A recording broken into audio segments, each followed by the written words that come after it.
We do this for the culture. Yeah. You can tell I stay fly just by looking at my kicks. $1 million mind frame with plans to get rich. Kicks and culture.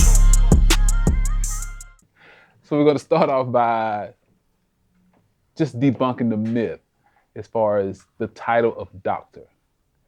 Now, when most people hear doctor, they think that you do everything. Can you kind of specify how doctors have their specific roles? That is a huge myth. So when you say doctor, you could mean anything from a gynecologist to an ophthalmologist to a urologist. And we all do different things. I'm a family practice doctor, so I see you are run-of-the-mill, somebody's got a cold or they've got the flu, they're having some sort of a rash. But then you've got the gynecologist and the OBGYN who actually deliver babies. You have a surgeon who, if you need your appendix removed, that's who takes out your appendix.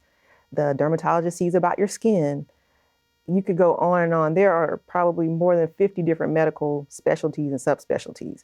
And there's a specialty for just about every issue you can name.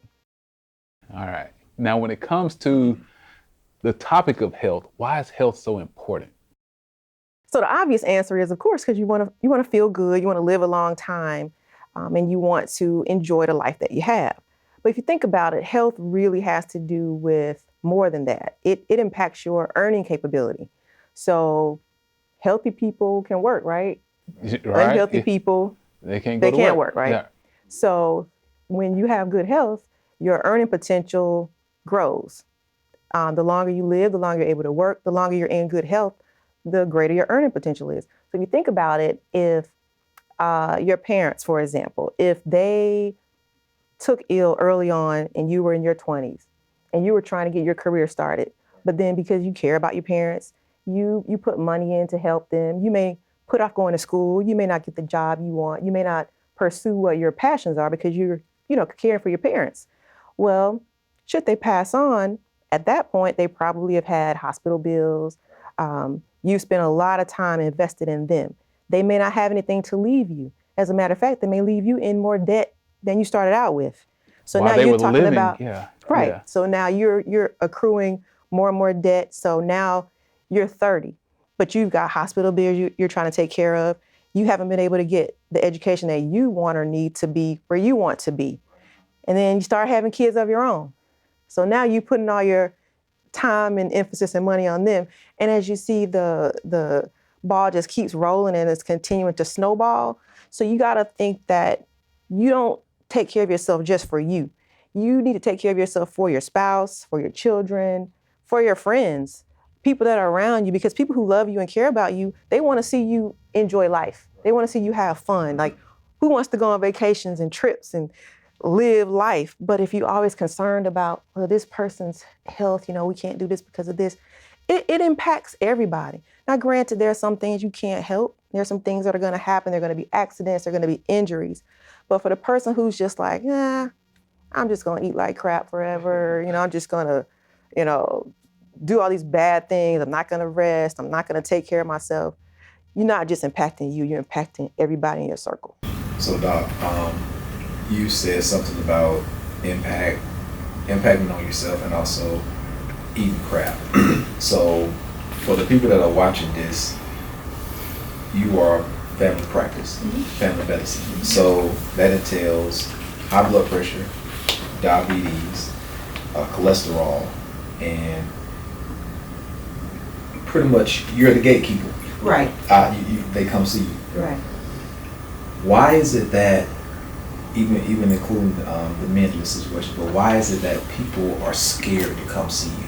Nobody wants to hear bad news. Right, okay. Everybody thinks if you go to the doctor, they're going to find something wrong. They're looking for something and they want to get paid, so they're going to keep stringing me along and bringing me back. But, and I can't speak for all doctors, but for me, I'm happy to tell somebody, hey, you're doing great. I just need to see you in a year.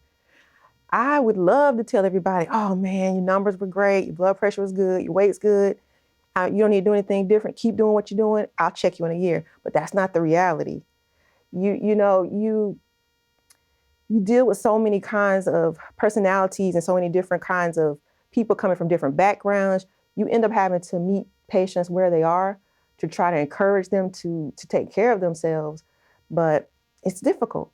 It's very difficult. So with that being said, high blood pressure, diabetes, all these things, is it hereditary, or do things like this just come about, or is it a combination of hereditary and bad eating habits? Because you can't just wake up one day and say, oh man, my blood pressure's high. You know, I eat a lot of salt, Right. or, you know, things running your family. So how does one say, what do I need to do about some of the problems that you diagnosed me with? So what you said in the beginning, there are genetics, what you inherit from your parents. You know, you can't change your DNA. You are what you are. You get what you get from your parents, and that's it. Right. But then there's your environment. So think about if you had a set of twins and they came from a family where everybody had diabetes. One twin stayed with the family who is diabetic, but they eat bad too. You take the other twin and you take them to the skinny, healthy eating family, they got a chance. They might not end up with it. They may be 70 before they get it. But the kid who stays with the family who has the genetics and the environment, they're probably going to have a much harder time. So even though you have what you have internally, it's still up to you to try to tweak your environment to make it where you don't end up with those things. So, you know, your diet starts from when you're a kid. Can't help what your parents provide for you, but once you learn better, once you get out of your parents' home, if that's not a good environment, you can take it upon yourself to look at those things, research those things. You have all kinds of things that people can look at, you know, on the internet. Now, you do have to be careful with that information, but it is available. You know, we're in a generation where we grew up, there was no internet. So if you needed to ask somebody something, you just hope they knew the right answer, or you went to an encyclopedia, or what you heard on television. But now the information is at your fingertips. So there's no reason people shouldn't at least have basics. I mean, If you get hurt, go lay down, boy. go lay down, go drink some water, go take an aspirin, you know. My head is bust wide open. Like, can we please go to the emergency? No, just go lay down, baby. It'll be all right. I hope somebody grandma ain't saying go lay down, they got a head bust wide open. But I'm glad I'm glad you made the point about the genetics and how some things are just self-inflicted. You know, because I've heard people say all the time, high blood pressure running in my family. Like, is there a certain thing that running in your family? Yeah. So high blood pressure can run in your family. But let's say, for instance, Yeah. if I decide to eat better, did I cure the high blood pressure in my family, so to speak? You can impact your health, and more than likely what you do will be what your children do or what your grandchildren do. So it is possible to at least prolong it. So somebody where they say it runs in their family, I see men and women in their 20s who take blood pressure pills. Oh, yeah. I mean, young, they're barely out of college, really, 20s. I have some teenagers in high school who take blood pressure medications. So is that running in my family? It does. It's hereditary, but you also have to think that sometimes those environments perpetuate foods that will make them have high blood pressure. So if you grew up in a family where every time somebody puts food on the plate, they salt it. Sometimes you don't even taste the food. You just think, that's what I'm supposed to do. I'm supposed to put salt on it. Right. Well, you should probably taste it first and see. You might not need it. Yeah. But, you know, in the South, that's what we do. We salt, we pepper, we, you know, ketchup, like this. Season it. We do everything. It's crazy you said it. We do that. My mom, we went to Captain D's, Long John Silver. She loves it. So every time I go home, I make sure I pass by. And I don't add salt. Right. Or I just season it properly. But my mom had this plate, and the first thing she did was she put salt on Long John Silver's fish. I'm like, Mom, it won't even absorb it. It can't even stick. Bing, bing, bing. And I'm looking at it, and it's like I really just wanted to record this. And I'm like, lady, do you see the salt pebbles just bouncing? She was like, it needs salt. I'm like, Mom. You got to taste it. Yeah. Well, I know, because for me, because I have a habit of eating sausage like in the morning. Or so if I eat sausage, I have a habit of putting seasoning salt in my grits and eggs. So I have Salt in the sausage. Yeah, I have sausage that is already Right. So I mean, but once again, it's not anything I do on a regular basis. Right. It's just what I indulge in. So. And you said something important. It's not something that you do regularly. You can almost do anything, eat almost anything if you don't eat it a lot. In moderation. In moderation. Yeah. Now I hear people say, "Oh, I don't eat any sugar. I don't eat any." You don't. You do because you just can't do that. But to say, "Well, I drink a milkshake 7 days a week," yeah, you probably shouldn't do that. But if you say, maybe I drink a milkshake a couple times a month. That's my thing that I like, or I like a sundae, or I like cookies, whatever. But to do something like that daily, add it up. Yeah. I drink a milkshake every day. At the end of the year, you've had 365 milkshakes. That's a lot of sugar. That's a lot of sugar. Yeah, That's a lot of sugar. Yeah. And until you actually start reading food labels and seeing what's in food, we don't really know. You don't really know. Even things that we think are health foods, granola bars, yogurt, they're like, oh, those are healthy foods. Turn the label around, and if you get the wrong brand, it may have 20 grams of sugar in it. Right. Well, that's a lot. I mean, that's a lot for something so small.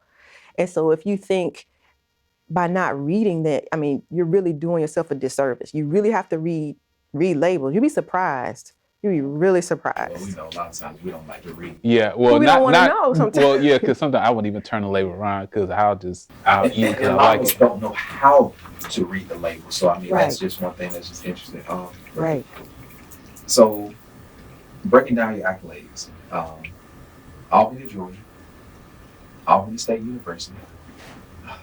Right. I went to Fort Valley, so that's my arch nemesis. Too bad. But Albany, Georgia, Albany State University, University of Tennessee Medical School, residency, graduating, you're a doctor, Houston County. So you are the only Black female family practitioner in the entire county. Oh, I don't know. I So don't know of any others. You're that gatekeeper. Then COVID hits. How hard was it for you to adjust to something that you've never seen before? And the kicker was you never got a break. The world stopped. So that was, I want to say March 13th, 2020. It was a Friday. And I remember our children got a notice from the school, said, come back, Monday. And next thing you know, it's just like one thing after the other. We're not going to have this. This is closed. This is canceled until we learn more. And I think all of us thought at that time, okay, couple of days, couple of weeks. Then it started thinking, oh, a couple of months. Well, meanwhile, as everything else is shutting down, all the stores and all of the non-essential entities, we were, of course, essential. So there was no break. When, people were working virtually, people were doing remote things, can't really see patients remotely. Even in an office setting, and I don't work in a hospital, work in an office, still really can't see everybody remotely. You have to touch people, you have to listen to them breathe, you have to be in their presence to understand what their problems are. So I remember in the very beginning thinking, what if I get this and I bring it home to my spouse and my children? And that to me was kind of probably the most scary thing. Clearly, I didn't want to get it, but I felt like, how horrible would it be if I gave it to them? I'm there, I'm in it.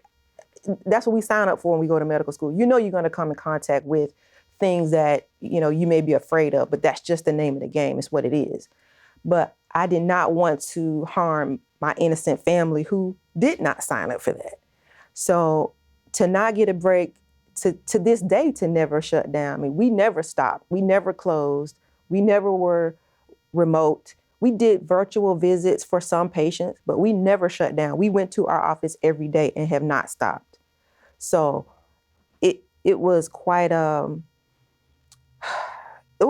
stressful time. And to see people just lose their lives like so quickly, young people, old people, and it seems that it did not discriminate. And it continues to not discriminate as far as who may get it and who may not survive. But what it did really open up in America was there are the haves and the have-nots. There are the wealthy and the not wealthy. There are the educated and the uneducated. There are so many gaps in everything.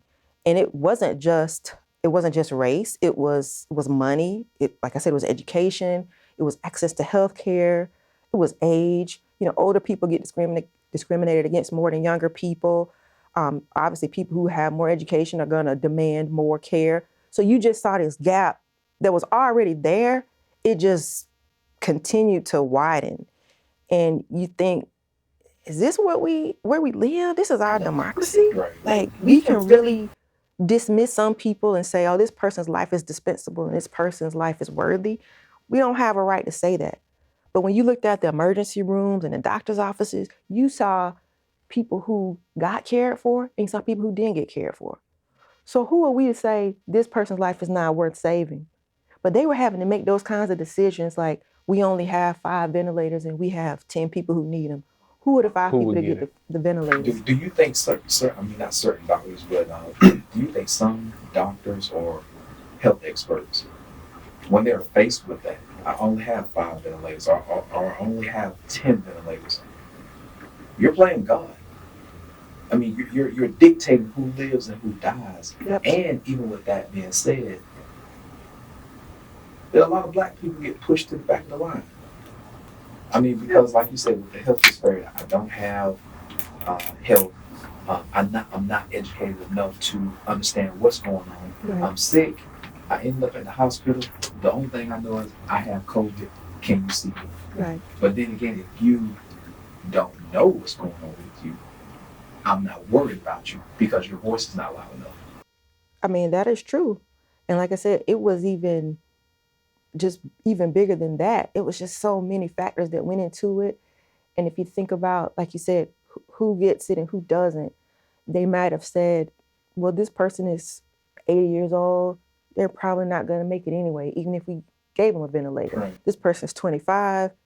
They have an entire life to live. Should we utilize it on this patient? And that sounds harsh, but that probably was the right decision. I mean, when you're looking at it like that, but you would just never think that in America, you would have to make that kind of decision anyway. You come to that crossroad. Right. You're thinking this only happens in a third world country, not like, you know, we're the wealthiest Right. country, you know, in the world. So we should have access to any and everyone who comes and asks for it. COVID exposed a lot of deficits in a lot of ways, and really it did in healthcare. I mean, the pre-existing situation, you know, y'all probably heard that term over and over and over again. Oh, if they've got pre-existing comorbidities, conditions, this person is going to be more likely to get ill and they're going to die. But who had the comorbidities? Who had the pre-existing? The people who are already poor. The people who already didn't go to the doctor. Right. The people who didn't have health insurance. The people who grew up in rural areas or urban areas where you don't go to the doctor unless, like you said, your head's split open. Right. They don't go and get yearly exams to have preventive care, which is what we really encourage. If you don't know what's wrong with you already, and then you get sick, it's a downhill journey. You know, a lot of times in our culture, we think going to the doctor is weak. It's a sign of weakness. Yep. It's not, hey, because you take your car to get maintenance. Yep. So it's just like yourself. But with that being said, that means you have pre-existing conditions. So you have these pre-existing conditions, COVID comes. That means you're not up on your game in the beginning to, you know, make sure that you're trying to fight this battle, but So it's already taking advantage of you already. Right. And now you fight an uphill battle that you may not win. You probably won't win. Yeah. That COVID let you know that the strong will survive. Now, when you say strong meaning money or monetarily, health-wise, or All of it. Because it's like certain variable, like all these variables that really attribute to your health, you know, and it's even from physical to mental, yeah, and all that, because you have to be mentally prepared to go into the doctor's office, based on that fear or that anxiety. A lot of people Because I don't can go. speak for myself, because as a guy, you know, I mean, sometimes I was like, nah, I'm good. I'm okay. Yeah, Right. I feel good. I feel Yeah, I good. feel good. The only thing that hurt me is my knee, but I Right. mean, it's all I'll be good. okay. Yeah, I'm getting old. yeah. I'll be okay. But you said it, like there were so many variables. You know, it's kind of like back to the car situation. You got a little, old, horrible, terrible little car, Right. and then you say, okay, now I got to drive through, mountainous terrain, and I've got to go up hills, and I'm going to try to make this journey. That car is not going to make it. It wasn't ready. It wasn't even prepared. Like you said, you take your car for maintenance. You're going to get the oil change. You're rotating tires. You go to wash it. I mean, you make it look good on the outside and the inside. But you ask somebody, when's the last time you just went to the doctor and you felt well, but you were just going for regular maintenance? Just regular, right?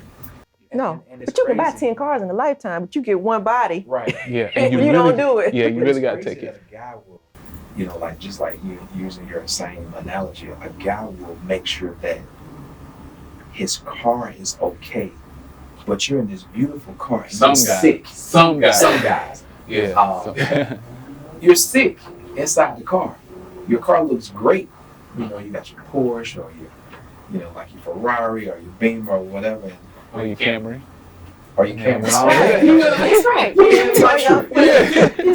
then again, you're at the light, slouched over, or at the stop sign, grabbing your stomach, and you don't know why.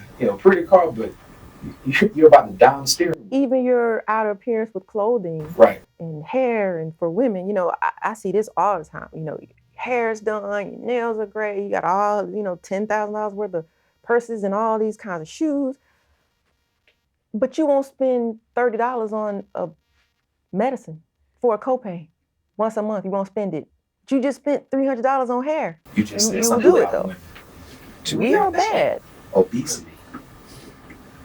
Wait, hold on before you go there, because you make that face, because I'm pretty sure you have your already ideas about obesity. So, what is it You want about to put a obesity? pin in it? Oh, Yeah, Right. go ahead.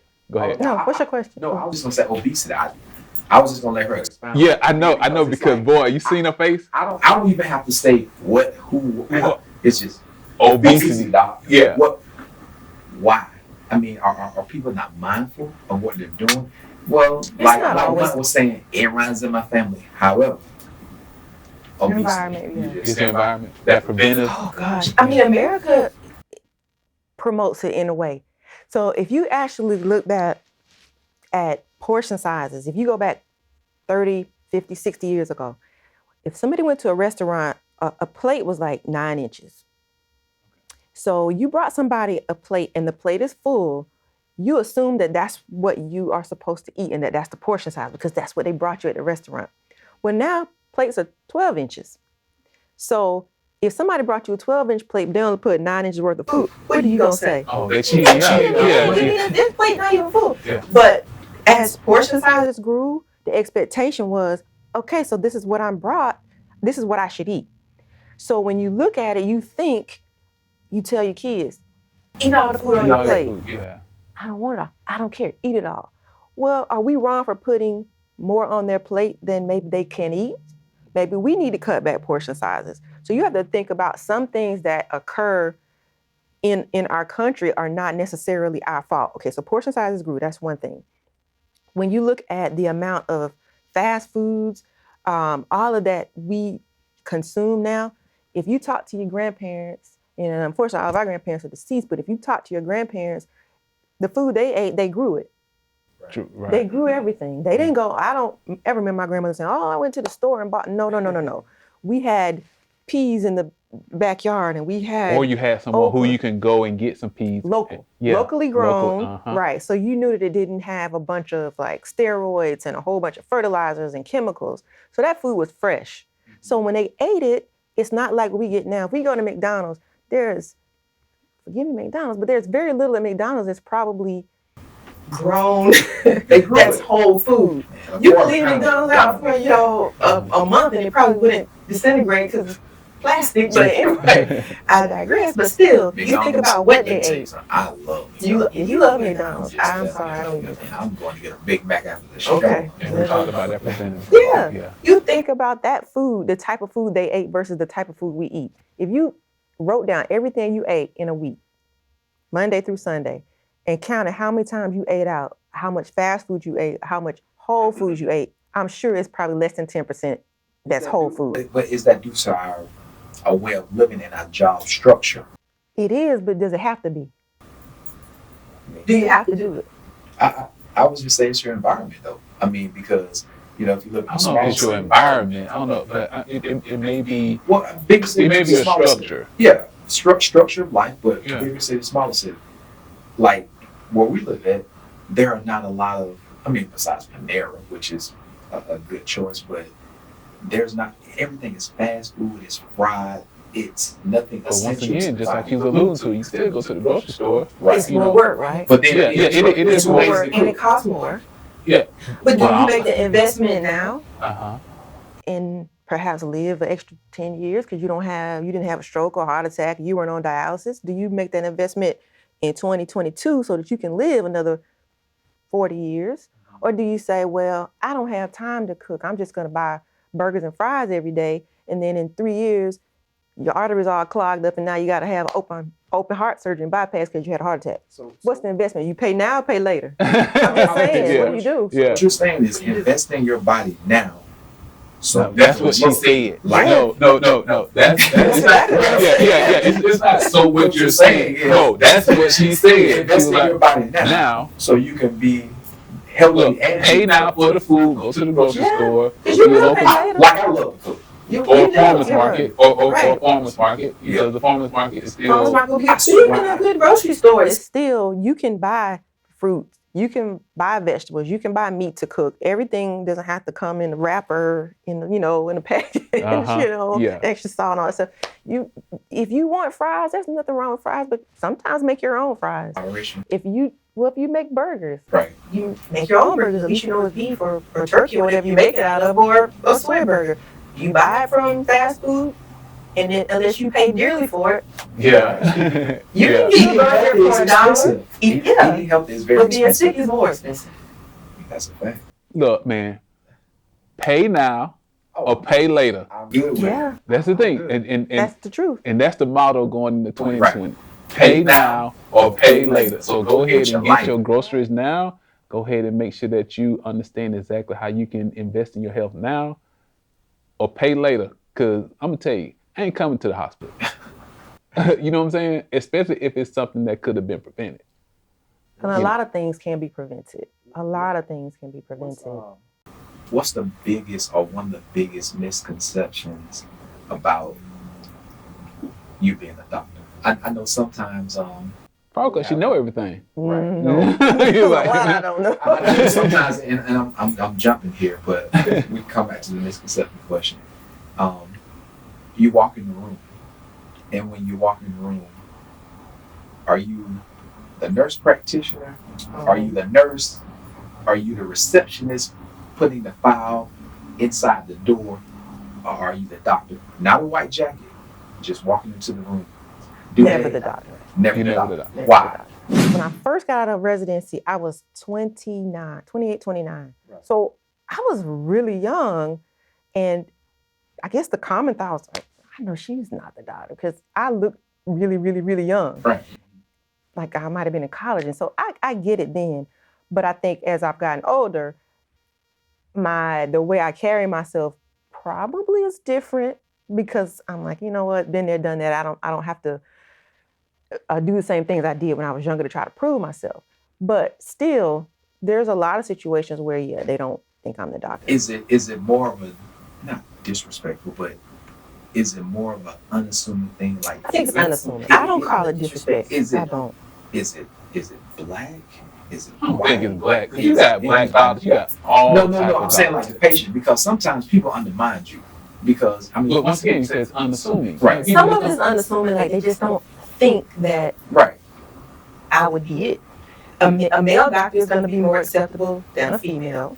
Okay. That's it. Older, more than younger, Uh-huh. and white more than minority.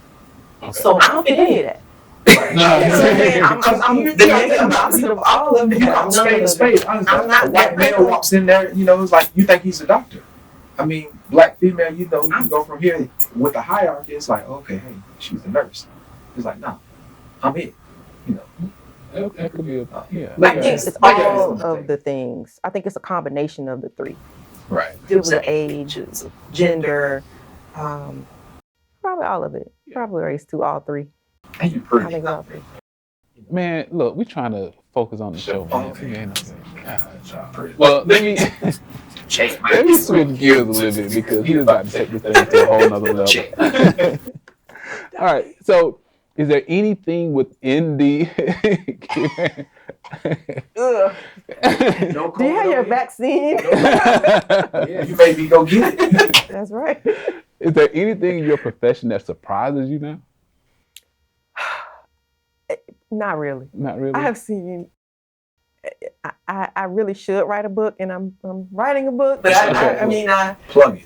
there are some things that I think I know this just did not happen. Or Are you desensitized by it sometimes, or are you just like, yeah, you get desensitized because people think, oh, I'm not. I have this whatever, and you don't want to see this. I'm like, if you only knew what I saw, this is nothing. You know, I remember being like, oh, you don't want to see it's gross. I was like, listen.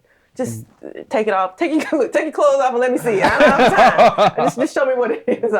so somebody can come into your office and think that it's an embarrassment and this is something that you've never seen before. Right. But it can be a common thing in your world. Very common. Very common. And it's amusing. I don't want to say funny. It's amusing because I'm thinking, I just saw 3 of these, Tuesday. So this is not a big deal, Like this was on. Show me what you Yeah, you're just like, just show me. But Just show you. there are things that happen and you think, oh my God,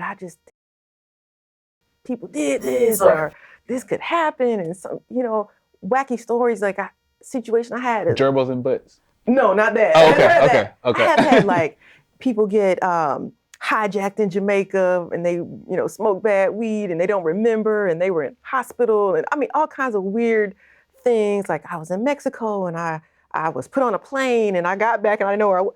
And you hear these stories and you think, how in the world did that happen? You did what? And it's just weird stuff stories that people tell you and you think, how do these things happen? So, I mean, we hit on health disparities. We hit on, how it affects communities and things of that nature. But is there something, medicine has taken a turn. You're kind of in both realms. You are in the traditional age, but also you're in the digital age. Right.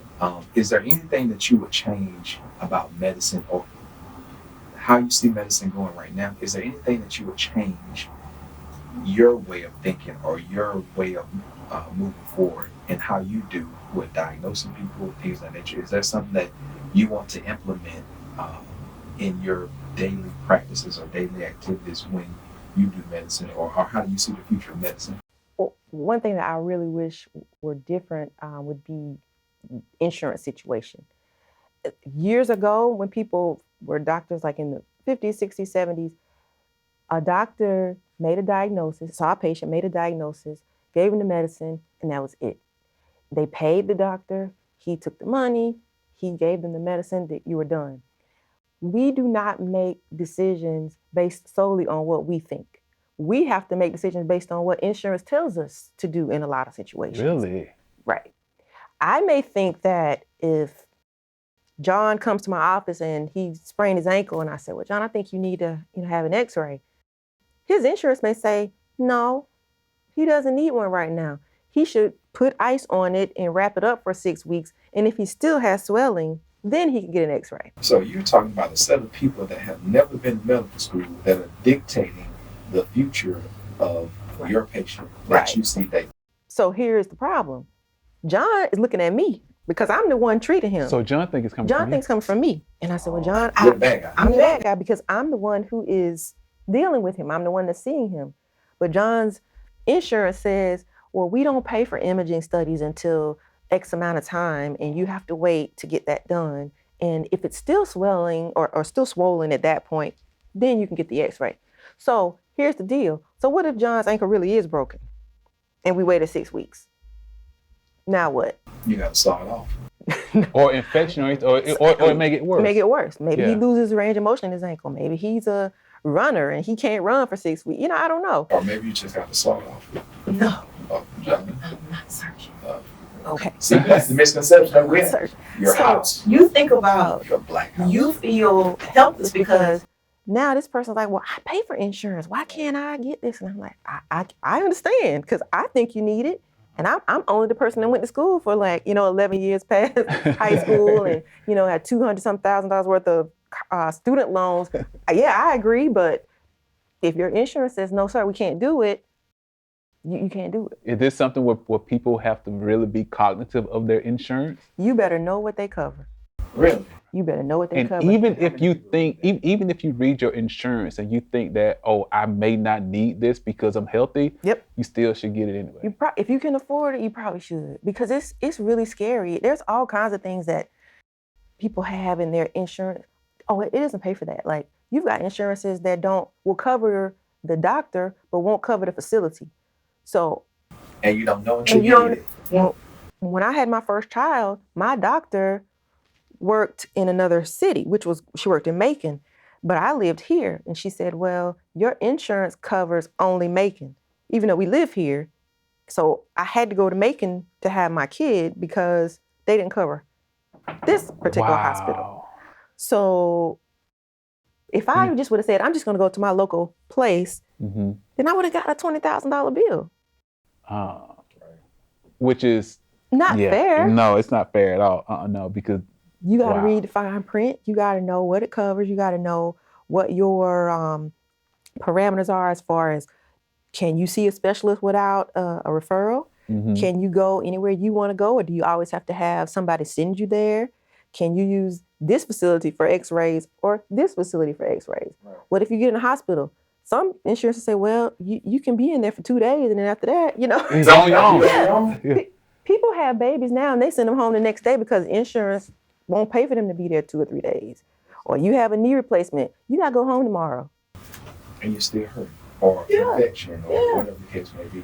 There's circumstances where your stay may be extended, but if you just a regular schmegular knee replacement, and they say, well, this insurance pays for you to stay 1 night, they mean that. And you can best believe somebody's gonna come to your room the next day. Mr. Thomas, we're gonna have to send you home today. So we have to make decisions based on payment and based on what the insurance parameters are, which is not always what I think is clinically the best thing. Do you want to? So you have to argue with them sometimes. Even the practice that you're in right now, and just moving forward, do you want to change anything that you do as far as medicine? Say one day you get your own office or whatever the case may be, or of course you move on. What would you do different? Or is there something that you would do different? I mean, because you're not in the traditional sense.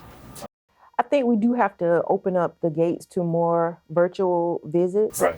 Because there are things that we can do. That younger generation. And if there's straightforward issues, they may not always require that I put my hand on you to know what you have, or I have to listen to you. Someone may say, well, you know what, I have this rash on my face. Well, if they have a video or FaceTime or whatever, right.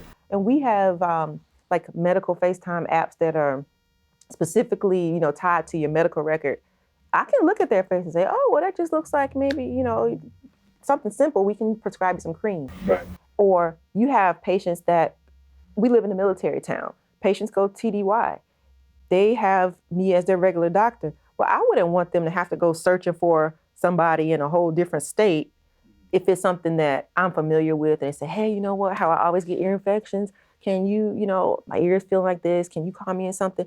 Well, I'm sure they'd much rather speak with me virtually as opposed to somebody new, and then they may give them something totally different that doesn't work. Sure.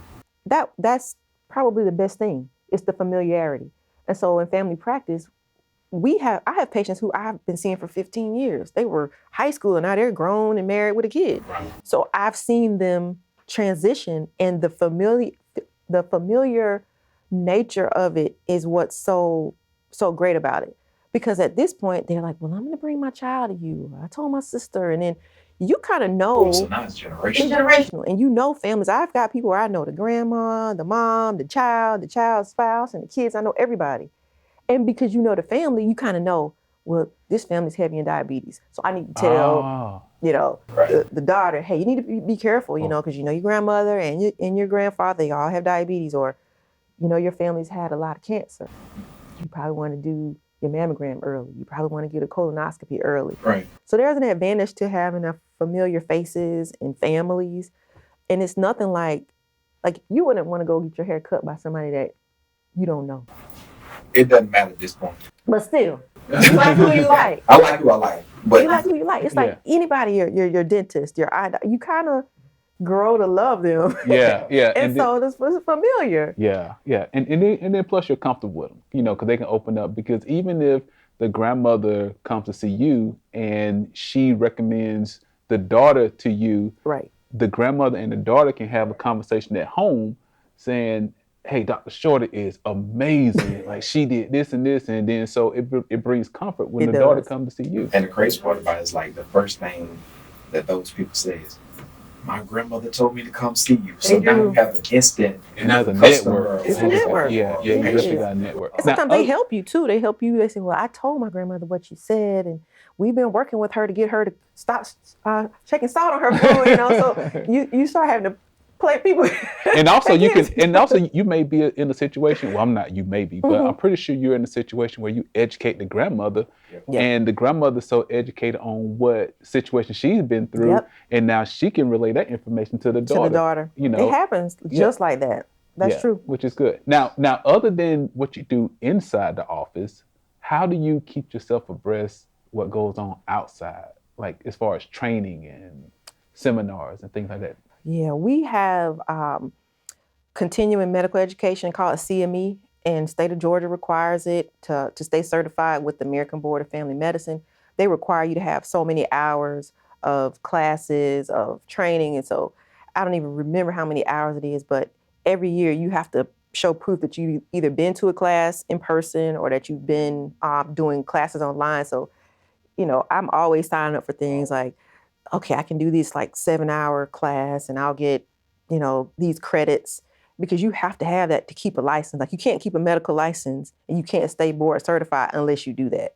It's a requirement. And even piggybacking on that, you do a lot of stuff in the community as well. Speeches, of course you're part of AKA. Right. So I know you go around and you talk to different churches, whether it's within AKA or organizations, and schools, your organization does a lot as well. So schools and how to educate the actual teachers, not only the students, but of course some of the teachers suffer from obesity and high blood pressure and diabetes. Right. So long story short, you're a celebrity. Yeah. I would say just say you're a celebrity. Okay. Holy Grail. So Holy Grail is something that we do, and it's basically a shoe that you need, like, want, or gotta have. It could be in your closet or not. So it's that thing that we center this Kicks and Culture podcast around, because that's kind of how we came up with it. Your kicks are your occupation. Your kicks are your professional environment. Your kicks are your profession. Definitely see you with the Chuck Taylors on. Yeah. So Chuck Taylors, AKA, we're gonna go with Kamala, right? She is an inspiration. Okay. She's an inspiration for sure. We're gonna say that Kamala connotation. What is a Holy Grail shoe that you need, want, gotta have? When you take off the doctor's jacket and you are night on the town, out and about, or if you're chilling with your girls, what is that one shoe you have to have in your closet or that you have already? Oh, like a tall leather riding boot with maybe like 3-inch leather. Ooh, with the zip. brown? Yeah. Oh, Hold on. Yeah. Oh, so tall leather riding boots. Yeah. With a 3-inch heel. Yeah. There you have it. Oh. We definitely wanted to do this show because we feel like in the community we don't get enough understanding about who doctors are, what you all do. We think one person with a white jacket on does everything, and this is not house. Wait, are you talking about House the Show? House? Remember Yes. House used to go deliver a baby, Oh, okay. do brain surgery, then come back and treat a kid. And I thought it was real. And I'm like, this is so fake. Nobody does. Is Grey's Anatomy fake?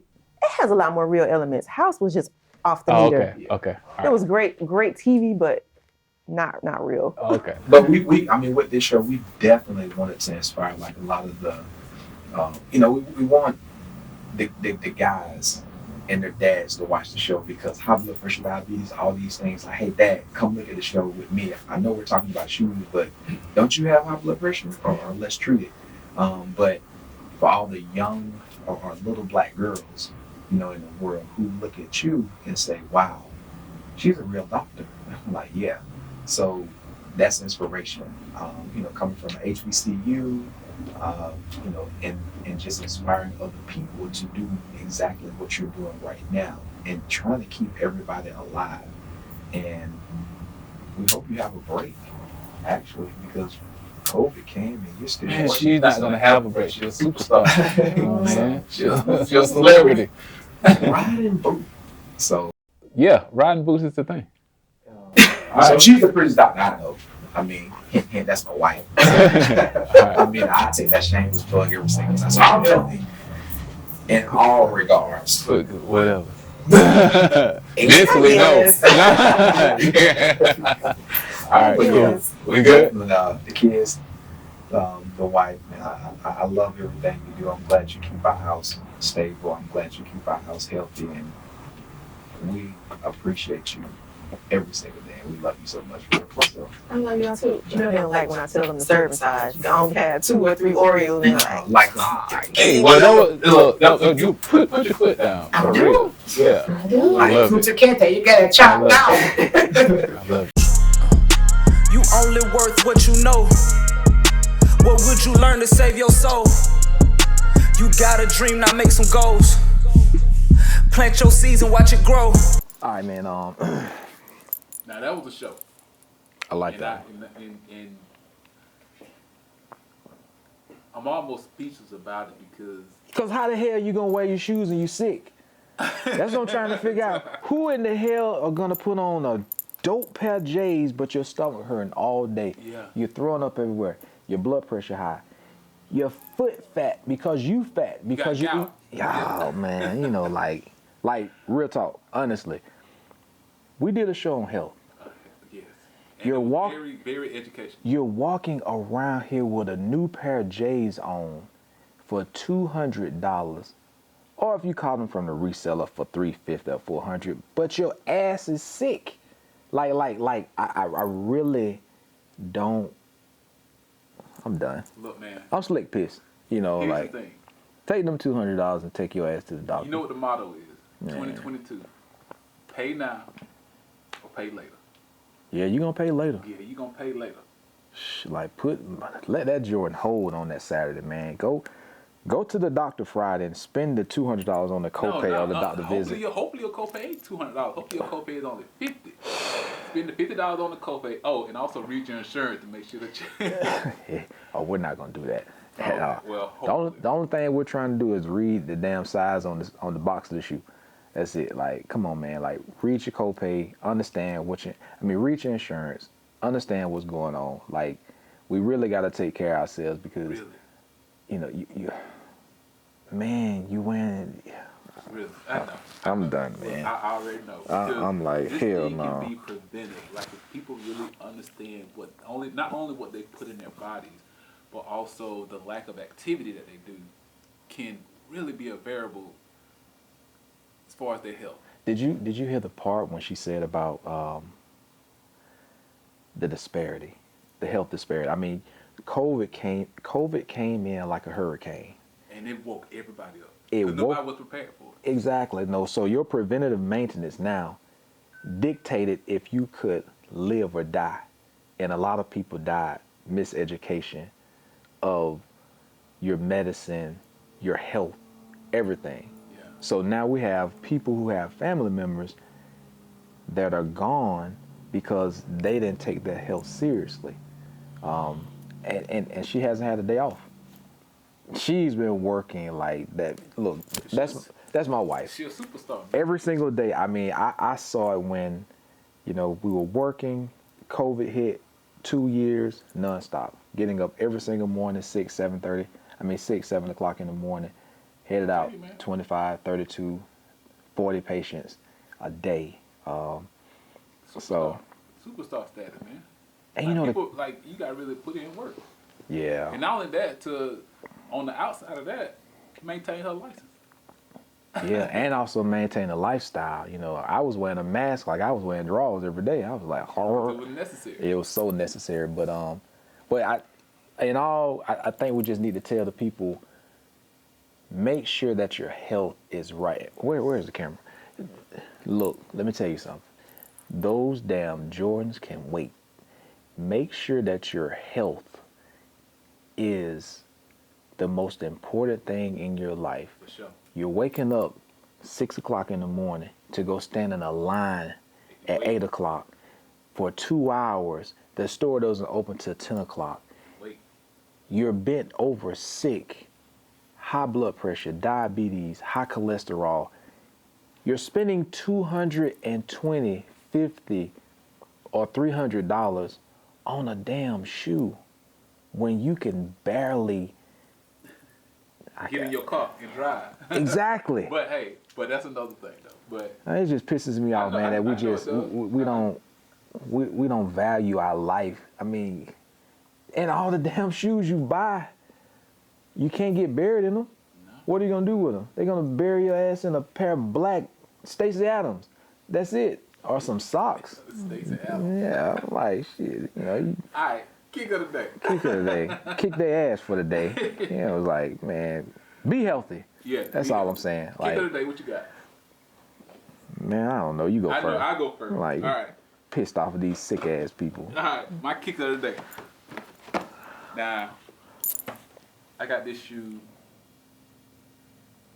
I can't remember the year I got it, but the first pair I got was white and gray, and I remember wearing it pretty much every single day with a pair of gray fat form shorts. You name it outfits. Yeah. Because the outfit brought along with the shoe. So I had a pair of gray fat form shorts that came down like past my knee. Hey y'all, usually I see his kick of the day before he does the kick of the day, but he didn't show me this one. So it must be some secret society going on. I don't know. No, cause I think you got a pair too. Oh hell. And then also I wore like a FUBU. He said, "Food, Damon John. I hope you understand what this guy just said." Ooh. Yeah. Bose. Air Trainer SCI. I Oh. probably went through